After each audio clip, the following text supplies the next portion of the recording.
Gun కన్నా ముందలా జగన్ వస్తాడన్నాడు.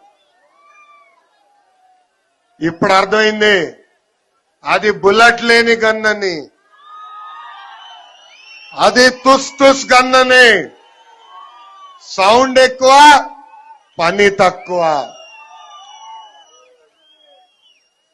నేను అడుగుతున్నా, పులివెందల్లో నాగమ్మ అని ఒక దళిత మహిళని అతి కిరాతకంగా చంపేస్తే న్యాయం జరగలేదు. ఎమ్మిగనూరులో హజీరా అని ఒక ముస్లిం చెల్లిని చంపేస్తే న్యాయం జరగలేదు. ఇట్లా స్నేహలత, గాయత్రి, తేజస్విని, అనూష, వరలక్ష్మి దాదాపు 900 మహిళల పైన అగత్యాలు జరిగితే స్పందించింది ఈ ప్రభుత్వం. ఎక్కడ స్పందించలేని పరిస్థితి మనం చూస్తున్నాం.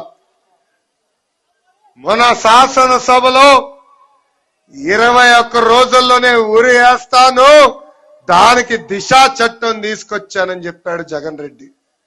నేను అడుగుతున్నా ఈ జాదు రెడ్డిని, ఏమైందయ్యా నీ దిశ?